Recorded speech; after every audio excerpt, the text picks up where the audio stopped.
Through the active windows of the Ministry of Transport and Mining, there's this tune of consistency playing, a tune from which you can hear the onomatopoeic sounds of the choo-choo from the trains, the vrooms of cars and buses, the clapping sound from the wings, or the revving of tractors, all collectively coming together.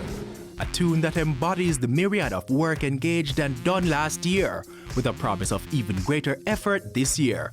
Chart the course to Jamaica's prosperity. Transportation largely consists of the movement of people, cargo, and services on land, sea, or in the air. It is the responsibility of this ministry to regulate and manage these vital activities. This ministry is about moving people, not vehicles.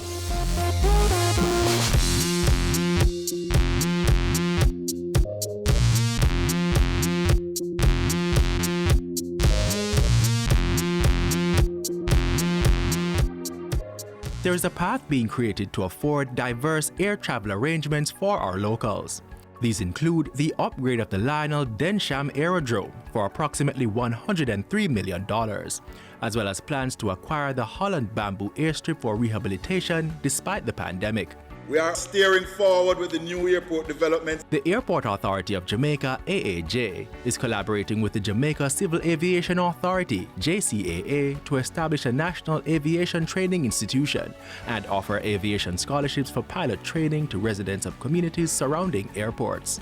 And to enhance safety at the Norman Manley International Airport, a low-level wind shear alert system will be implemented to provide information in real time to warn pilots of weather conditions. The AAJ will also be undertaking shoreline protection works along the Port Royal Road to protect the eastern end of the NMIA's runway. The work in aviation continues with plans to implement a space-based automatic dependent surveillance broadcast ADSB system. It uses satellite-based technology to calculate an aircraft's precise location and speed. This will allow for increased safety, precise aircraft locations, improved search and rescue response, reduction in gross navigational errors, and faster pilot-controller communication, ultimately allowing more planes to use our airspace. As we prepare for a successful landing, our connection from air to point B will be transportation via our roadways. And if you're using the Jamaica Urban Transit Company, you'll realize the repair program that's underway. Last year, Mr. Speaker, the JUTC carried approximately 55 million passengers, and we are hoping that with a robust repair program underway, we'll be able to augment the number of passengers. The JUTC is in the process of implementing the second phase of an oil filtration system at the Spanish Town Depot, as well as introducing a biodiesel project and electric buses. This, coupled with our natural gas project, will diversify our energy sources, and it is intended to cut the cost of energy to the entity. At the same time, you will see 50 new JUTC buses coming to our roads this year. And considering COVID-19, the JUTC will be partnering with Stocks and Securities Limited, SSL, to convert an old bus into a mobile supermarket to assist elderly and disabled customers. Stocks and Security Limited will undertake the retrofitting, operate, and pay all attendant costs. Items from this supermarket will be sold at minimal cost because it is not a profit-making venture. Plus, frontline workers will continue to ride for free on the JUTC and Montego Bay Metro buses until the end of August 2020. And if you're traveling via the Montego Bay Metro bus, then note that for this financial year, there will be advertisements on bus stops along the routes. Mr. Speaker, as new opportunities are explored for this company, negotiations are underway for an advertising agreement. In support of education, this year, 2 schools, Yalas High in St. Thomas and Malden High in St. James, will receive 1 bus each to assist with transportation. The ministry is also keen on improving the operations of public passenger vehicles. This financial year, work will begin on developing a GPS-based disc for PPV operators, which will link its database to the insurance industry and the police. And owners of public passenger vehicles now have until the end of September to renew their PPV licenses, considering the impact of COVID-19. Persons who are encouraged to renew online free of cost, while in-office renewal without an appointment will attract a $10,000 fee.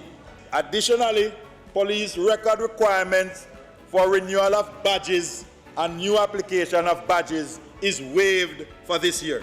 Also, the Road Traffic Act regulations is at the final stages of completion and will be taken to Cabinet and laid within Parliament in the coming weeks. The Ministry of Transport and Mining remains committed to being the driving force behind a sustainable and reliable transport system. The Transport Ministry is also ready to get the engines of the rail industry running once more. The reintroduction of rail service in Jamaica has been a goal for the government of Jamaica for a long time. Work continues to make this a reality. Negotiations continue for the establishment of the Student Passenger Rail Service project, and Cabinet has approved the establishment of an enterprise team to manage engagements with potential investors into our rail industry. The Development Bank of Jamaica, DBJ, has been authorized as transaction manager. The change in modality was to ensure that the government and the JRC would utilize a vehicle for the privatization process that would ensure the best operational, legal, and financial outcome for all the stakeholders.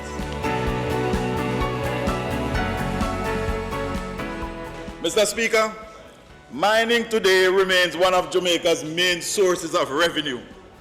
However, there is a delicate balance between the continuation of an industry and the sustainability of this country. The ministry therefore remains steadfast in its mission to create this well-needed balance. This financial year will see more families who were relocated from bauxite mining areas getting land titles for where they now live. Persons who have been displaced have been without titles for periods up to 50 years. It is a disgrace and it should stop. It must stop and it will stop. The ministry will also ensure that more of these communities have access to potable water supply through a partnership with the Jamaica Bauxite Institute and the National Water Commission. This administration is going to change course. We have had discussion with my colleagues and we are going to take on the water challenges in these communities. And diving in deeper this year, studies on marine industrial minerals will begin. The Mines and Geology Division will work to determine the volume of construction materials at spits in the sea in St. Thomas and Clarendon. And the Jamaica Bauxite Mining Limited is seeing to the maintenance of sugar storage and conveyor systems as work continues to convert the Reynolds Pier in Ocho Rios into a multi-user port. So far, we have fenced and gazetted the boundaries, created a sterile area, improved the security, and are moving to purchase additional scanners. And this is where our journey ends. As you've seen with those plans for the 2020-2021 financial year, the Ministry of Transport and Mining is carving out the road to a prosperous Jamaica. Mr. Speaker, this portfolio is charting the course towards prosperity. Like all things, we face challenges, but we are ready to step up to the task. We continue to work because we have an obligation to the people of Jamaica to do what is best for this nation.